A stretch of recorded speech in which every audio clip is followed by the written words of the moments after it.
नमस्कार, बिजनौर तक में आपका स्वागत है। भ्रष्टाचार के खिलाफ एक अधिकारी को कार्यवाही करना उस वक्त भारी पड़ गया जब एक नेता के दबाव में अधिकारी का ही ट्रांसफर हो गया। ट्रांसफर से नाराज महिला स्वास्थ्य कर्मियों ने एसडीएम कार्यालय पर धरना प्रदर्शन कर एसडीएम को ज्ञापन सौंपा। दरअसल नजीबाबाद के प्राथमिक स्वास्थ्य केंद्र पर एक संविदा कर्मचारी स्टाफ नर्स ने सरकारी आवास पर अपना कब्जा जमा रखा है, जबकि सरकारी आवास का किराया सर्वेश रानी के खाते से कट रहा है। संस्थागत प्रसव की डिलीवरी हो जाने पर अधिकारियों द्वारा सर्वेश रानी को नोटिस जारी किया गया, जिस पर महिला स्वास्थ्य कार्यकर्ता भड़क गए, जिन्होंने मुख्य चिकित्सा अधिकारी को 28 सितंबर में एक प्रार्थना पत्र सौंपकर संविदा कर्मचारी से आवास खाली कराने को कहा था। बताया जा रहा है कि संविदा कर्मचारी ने अपनी पहुंच के बलबूते पर स्वास्थ्य विभाग में लगे भ्रष्टाचार की जाँच कर रहे अधिकारी का ट्रांसफर ही करा दिया। ट्रांसफर एवं स्वास्थ्य विभाग में फैले भ्रष्टाचार से परेशान होकर महिला स्वास्थ्य कर्मी ने मोर्चा खोलते हुए तहसील परिसर में ही धरना शुरू कर दिया। प्रदर्शन कर रही महिलाओं ने आरोप लगाया है कि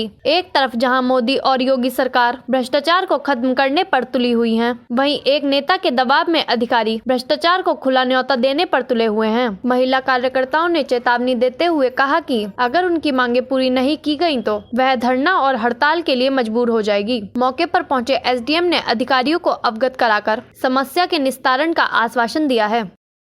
आप लोग यहाँ पे आए हो, क्या आपको मामला है? सर, मामला हमारा ये है कि पीएससी पर मेरी बहन है जो मुख्य उपकेंद्र पर पोस्टेड है, उसके आवास पर और उपकेंद्र पर एक संविदा स्टाफ नर्स ने अवैध कब्जा कर रखा है और उसका तनख्वाह से लगातार 2000 रुपये 4 साल से कट रहा है। तो उसकी सर हम शिकायत लेके भ्रष्टाचार की शिकायत होने वाले इसकी शिकायत हमने प्रभारी चिकित्सा अधिकारी सर्वेश निराला को भी दी थी, तो उन्होंने उसके ऊपर एक्शन लेना चाहा। उन्होंने कहा सीएमओ साहब से मिलाओ, तो हम सीएमओ साहब से मिलने गए तो सीएमओ साहब ने हमें डांट के भगा दिया कि तुम अब किराया लेती होंगी, तमाम तरह की बात। हमारी कोई बात नहीं सुनी गई हमारा, और उल्टा उनका ट्रांसफर करा दिया। जो पीएससी पे ईमानदारी से काम कर रहा है उसका ट्रांसफर हो रहा है और हमें भी ट्रांसफर की धमकी देख के भगा दिया गया। अब आप लोग क्या चाहते हो? हम सर ये चाहते हैं कि उनका ट्रांसफर रुके और हमारी जितनी भी समस्या, मेरी बहन का उपकेंद्र और आवास दोनों संविदा कर्मचारी से मुक्त हो और उसका पिछले 4 साल का जितना भी पैसा है उसको दिया जाए। अगर आपकी सुनवाई नहीं तो आपका अगला कदम क्या होगा? कार्य बहिष्कार करेंगे और दरी बिछाएंगे और टीकाकरण का बहिष्कार करेंगे। कोई काम नहीं होगा, कोई काम नहीं करेंगे। जी, क्या मामला है? ये मेरी पोस्टिंग 2016 में हुई थी यहाँ पे मेन पीएससी पे। तो जब मैं आई थी तो मुझसे ये कहा गया था कि तुम्हें कमरा नहीं चाहिए। मैंने कहा हाँ, कमरा नहीं चाहिए, लेकिन उस समय मुझे लिखित कुछ नहीं दिया गया था।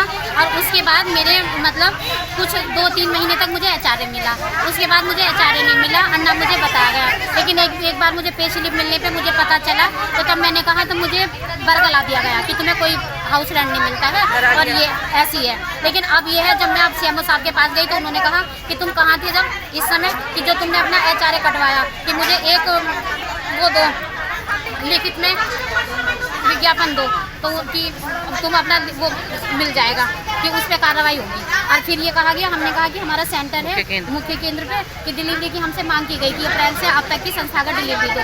जब हमारे पास उपकेंद्र नहीं है तो हम डिलीवरी कहाँ से करेंगे? हमारा सेंटर ही नहीं है तो हम डिलीवरी कहाँ से करेंगे? उपकेंद्र किसके पास है? पूर्णिमा चौधरी के पास है। उपकेंद्र जो है अभी तक भी आपके सामने बात हुई थी, उपकेंद्र तो हमारा स्टाफ नर्स के पास है। आप क्या चाहती हैं? हम ये चाहते हैं उसे मुक्त कराया जाए और हम चाहते हैं कि हमें हमारा सेंटर दिलाया जाए।